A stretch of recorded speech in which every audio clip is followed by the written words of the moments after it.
السلام علیکم 5 کلاس، کیسے ہیں آپ سب؟ میں ہوں آپ کے ٹیچر ثنا کاشف۔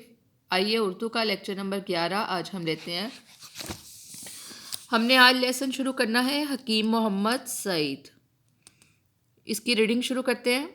حکیم محمد سعید کا نام سنتے ہی ایک ایسی شخصیت کا خاکہ ابھرتا ہے جو سراسر شفقت اور خدمت کی جیتی جاگتی مثال تھے۔ ان کی ساری زندگی مسیحائی اور علم کے موتی نچھاور کرنے میں گزری۔ حکیم محمد سعید ایک طبی محقق، طبی میڈیکل کو کہتے ہیں، ٹھیک ہے، طب سے جن کا تعلق ہے، محقق ریسرچر، ٹھیک ہے، جو تحقیق کرنے والے، ریسرچ کرنے والے میڈیکل ریسرچر تھے۔ عالم تھے، ماہر امراض یعنی جو ان کا تعلق ڈیزیزز سے ہوتا ہے، ٹھیک ہے، اس میں ماہر تھے، اور ماہر تعلیم تھے، ایجوکیشنسٹ تھے۔ علم اور حکمت اور لکھنا پڑھنا آپ کا اوڑھنا بچھونا تھا، یعنی ان کی پوری زندگی جو ہے وہ علم اور حکمت میں، لکھنے اور پڑھنے پڑھانے میں گزری۔ آپ بچوں کے بہترین دوست اور رہنما بھی تھے۔ آپ نے حکمت، فلسفہ، سائنس، صحت، مذہب، تعلیم اور قدرتی ادویات کے موضوع پر 200 سے زائد کتابیں بھی لکھیں اور اپنے علم سے زمانے کو روشن کیا۔ حکیم محمد سعید 9 جنوری 1920 کو دہلی کے ایک معزز گھرانے میں پیدا ہوئے۔ عربی، فارسی اور انگریزی کی تعلیم حاصل کی، قرآن پاک ترجمے اور تفسیر سے پڑھا اور 1942 میں دہلی یونیورسٹی سے دوا سازی سے متعلق سند حاصل کی، ٹھیک ہے۔ دوا آپ کو پتہ ہے، میڈیسن کو کہتے ہیں دوا سازی، دوا بنانا۔ 1947 میں ہجرت کر کے جب پاکستان چلے آئے اور اسی سال کراچی میں ہمدرد دواخانے کی بنیاد رکھی، جو پاکستان میں یونانی ادویات کا سب سے اہم مرکز ہے۔ آپ نے 1940 میں بچوں کے لیے ایک بہترین معلوماتی رسالہ ہمدرد نونہال جاری کیا، ٹھیک ہے۔ یہ رسالے کا نام ہے، معلوماتی جو رسالہ ہے، ہمدرد نونہال، جو آج بھی بچوں میں بہت مقبول ہے اور باقاعدگی سے پڑھا جاتا ہے۔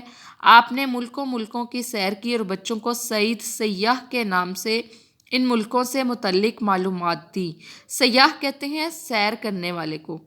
ان کا رسالہ ہمدرد نونہال 1935 سے کراچی میں 1953 ہے۔ 1953 سے کراچی سے آج تک باقاعدگی سے شائع ہو رہا ہے۔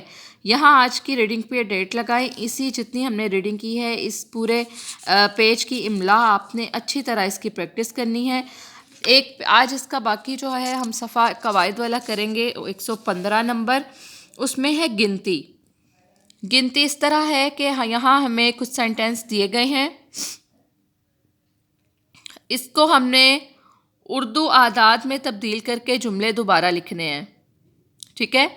پاکستان اور بھارت کے درمیان پہلی جنگ 1965 میں لڑی گئی۔ 1965 جو ہے وہ انگریزی عدد ہے، تو اس کو اردو میں لکھنا ہے۔ اردو عدد یہ لکھا ہوا ہے، ٹھیک ہے، 1965 اردو گنتی جو ہوتی ہے، اس میں اردو لفظوں والی گنتی نہیں، اردو اعداد کی جو گنتی ہے، ٹھیک ہے، اس طرح لکھنا ہے۔ اسی طرح 1971 کو میں نے چینج کر کے اوپر لکھ دیا ہے سینٹینس، آپ پورا اس کا دوبارہ خود سے یہاں پہ اس لائن پہ خود سے لکھیں گے۔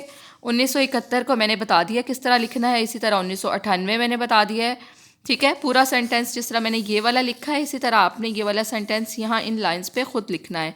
گنتی میں نے آپ کو ساتھ ساتھ لکھ کے بتا دی ہے، ٹھیک ہے۔ یہ 85 ہے، 85 میں 15 جمع کرے تو وہ اردو اعداد میں کس طرح لکھنا ہے، جواب 100 آتا ہے۔ یہ 86 روپے کلو، 98 روپے کلو، یہ کپڑا 72 روپے میٹر اور وہ 62 روپے فی میٹر ہے۔ اسی طرح اس کا اگلا پہ صفحہ ہے، جملوں میں دیے گئے انگریزی اعداد کو الفاظ میں لکھیے۔ انگریزی اعداد یعنی کہ یہ جو لکھے ہوئے ہیں ان کو الفاظ میں لکھنا ہے۔ اس کو اردو میں پڑھنا ہے، ہم نے یہ کیا لکھا ہوا ہے، 65، تو ہم نے لکھنا ہے اس کتاب کی قیمت 65 روپے ہے۔ یہ ہوتے ہیں الفاظ میں لکھنا، ٹھیک ہے۔ اس طرح لفظوں میں جو گنتی ہوتی ہے اس کو اردو الفاظ کی گنتی کہتے ہیں۔ جس طرح میں نے یہ سینٹینس پورا لکھا ہے، اسی طرح آپ نے یہ باقی سارے سینٹینس یہاں لکھنے ہیں۔ میں نے آپ کو یہ گنتی لکھ کے دکھا دی ہے کہ اس کو اردو میں کس طرح لکھنا ہے، کہ 90 ہے، ٹھیک ہے، 90 لکھ دیا، 56، 74، 84، 96، ٹھیک ہے۔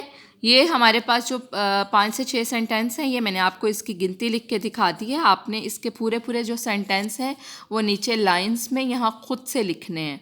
آج کا لیکچر یہیں تک. 5 کلاس اس کی اچھے سے پریکٹس کیجیے گا. نیکسٹ لیکچر میں ملتے ہیں انشاءاللہ. اللہ حافظ.